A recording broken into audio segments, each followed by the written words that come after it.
പെൺകുട്ടികളെ ലൈംഗികമായിട്ട് പീഡിപ്പിക്കുന്ന ഒരുത്തൻ cricket കോച്ചായിട്ട് Kerala cricket അക്കാഡമിയിൽ KCA എന്നറിയപ്പെടുന്ന വെള്ളാനയുടെ കീഴിൽ ജോലി ചെയ്യുന്നു. ഇവൻ എത്രയും പരാതികൾ ഇവനെക്കുറിച്ചുണ്ടായിട്ടും ആ ക്രിക്കറ്റ് KCAയുടെ ഓഫീസും ഒക്കെയാണ് ഇവൻ ഇതിനു വേണ്ടി ഉപയോഗിച്ചുകൊണ്ടിരുന്നത്. ആലോചിച്ച് നോക്കിക്കോളൂ. ഈ KCA എന്നൊക്കെ പറയുന്ന പ്രസ്ഥാനം എന്നൊക്കെ പറയുന്നത് മുഴുവൻ അഴിമതി നടത്തുന്ന പ്രസ്ഥാനങ്ങളാണ് പലപ്പോഴും. കാരണം ഇതിലൊക്കെ നേതാവായിട്ടൊക്കെ തിരഞ്ഞെടുക്കപ്പെട്ട് വരുന്നവരൊന്നും യഥാർത്ഥ ക്രിക്കറ്റ് കളിക്കാരൊന്നും അല്ല.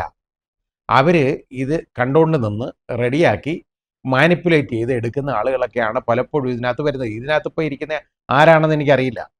അപ്പോൾ KCAക്കൊക്കെ ഇങ്ങനെയൊക്കെയുള്ള കാര്യങ്ങൾ, അതായത് ഇവിടെ KCA കുറ്റം പറയാൻ കാരണം, ഞാൻ അഴിമതി എന്ന് ഞാൻ പറയാൻ കാരണം സാമ്പത്തികമായിട്ടുള്ള അഴിമതി പൊക്കോട്ടെ, അതിനെ കുറിച്ച് ഞാനൊന്നും പറയുന്നില്ല, അതെനിക്കറിയില്ല. പക്ഷെ ഇവിടെ അവരുടെ കൺവെട്ടത്ത് ഒരു കോച്ച് എന്ന് പറയുന്ന ഒരുത്തൻ പെൺകുട്ടികളെ ഇതുപോലെ പീഡിപ്പിക്കുക. എത്ര പെൺകുഞ്ഞുങ്ങളെ ഉപദ്രവിച്ചേക്കുന്നത്.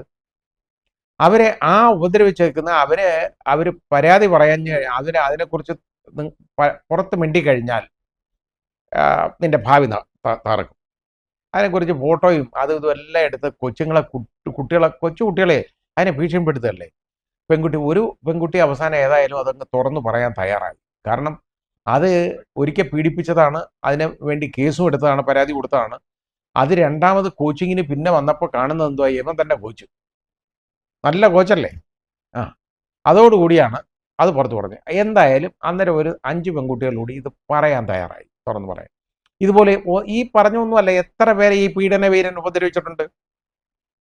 യഥാർത്ഥത്തിൽ എവനെയൊക്കെ പരസ്യമായിട്ട് കല്ലെറിയേണ്ടതല്ലേ, ഇവനെ ഇറക്കി വിടാൻ പറ്റുമോ? ഓരോ കുഞ്ഞുങ്ങളെ കൊണ്ട് ഇന്നൊരു സ്പോർട്സിനോ ഗെയിംസിനോ കൊണ്ടാക്കുക, അതിൻ്റെ കോച്ച് എന്ന് പറയുന്നതിന് ഉപദ്രവിക്കുക എന്ന് പറഞ്ഞാൽ വേലി വിളവ് തിന്നുന്നതല്ലേ. അതിന് യഥാർത്ഥത്തിൽ ജീവപര്യന്തം ശിക്ഷ വരെ കൊടുക്കുന്നതാണ് ഇതേപോലെ ഈ ബലാത്സംഗത്തിന്. ഇതെല്ലാം ബലാത്സംഗമാണ് ഇവൻ നടത്തിയേക്കുന്നത്. പോക്സോ ഒഫൻസാണ് അതിൽ വരുന്നത്.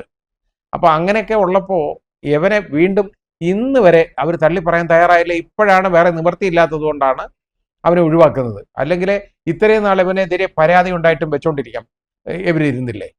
ഇവനെ ഇതുപോലെ ഇവരെ സംരക്ഷിച്ച ഈ KCA എന്ത് പറയാൻ നോക്കും? KCAയുടെ ഭാരവാഹികൾ ഇവർക്കാർക്ക് എന്താ കണ്ണും മൂക്കൊന്നും ഇല്ലേ? മനസ്സിലാക്കാൻ ഇതൊന്നും അറിഞ്ഞൂടെ? കണ്ണും കാതും തുറന്നിരിക്കട്ടെ, അതില്ലല്ലോ. അപ്പൊ പിന്നെന്തിനാ ഈ KCA എന്ന് പറയുന്ന പ്രസ്ഥാനം? അതിനകത്തൊരു കോച്ച്, ആ കോച്ചിനെ എന്ന് പറഞ്ഞാൽ ഒരു പീഡന വീരനെ തന്നെ കൊണ്ടുവന്ന് ഇവനെതിരെ നേരത്തെ കേസുണ്ടായതിനു ശേഷം അവന് തെളിവ്, അതായത് ആ പെൺകുട്ടി മൊഴി മാറ്റി പറഞ്ഞത് കൊണ്ട് മാത്രം ഒരു പെൺകുട്ടി ആ കേസിൽ നിന്ന് ഊരിപ്പോയതാണ്. അങ്ങനെയുള്ള ഒരുത്തനെ ഇത് കണ്ടിന്യൂ ചെയ്യാനായിട്ട്, ഈ കോച്ചായിട്ട് കണ്ടിന്യൂ ചെയ്യിപ്പിക്കാൻ ഈ KCA എന്തിന് തയ്യാറായി? ഇതല്ലേ നമ്മൾ മനസ്സിലാക്കേണ്ടത്. അത് ഇപ്പൊ ഇവരാരും ഇത് അറിയാൻ വയ്യാതൊന്നും അല്ല. കാരണം അവന് അതുപോലുള്ള പിടിപാടുമൊക്കെ കാണും. ഇവരുടെ ഇടയിൽ അവന് വലിയ സ്വാധീനം ഇവരോട് ഉണ്ട്. ആ സ്വാധീനത്തിന്റെ പുറത്താണ് ഇവൻ ഇതുപോലെ ഈ സ്വാധീനം വെച്ചോണ്ട് അവിടെ കയറുമ്പോൾ ഈ സ്വാധീനം ചെലുത്തി ഇവനെ സംരക്ഷിക്കാൻ തയ്യാറാക്കുന്നവരും പ്രതിയാവേണ്ടതാണ്. പാർട്ടിസിപ്പൻസ് ക്രിമിനൽസ് ആണ് അവര്. ആ രീതിയിലേക്ക് മാറുകയാണ്. അപ്പോൾ അത് ഞാൻ പറഞ്ഞത് ശരിയായ രീതിയിൽ ഒരു അന്വേഷണം നടക്കണം.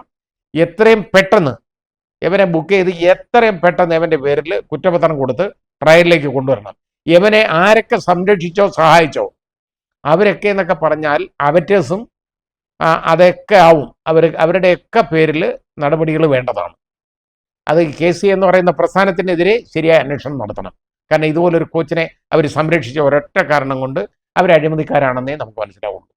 അല്ലാതെ ഇത് അറിയാൻ പാടില്ല എന്ന് പറയാൻ ഒക്കത്തില്ല. കാരണം നേരത്തെ ശിക്ഷിക്കേണ്ടിയിരുന്നവൻ രക്ഷപ്പെട്ടു പോയത് ഈ ലൈംഗിക ആരോപണമായിരുന്നല്ലോ അതിനകത്ത്. രക്ഷപ്പെട്ടു പോയത് ആ കുട്ടി മൊഴി മാറ്റിയത് കൊണ്ടാണ്. ആ കുട്ടി മൊഴി മാറ്റാൻ ഇടയായത് എങ്ങനെ ആയിരിക്കും എന്ന് നമുക്കൊരു ഊഹം ഉണ്ടല്ലോ.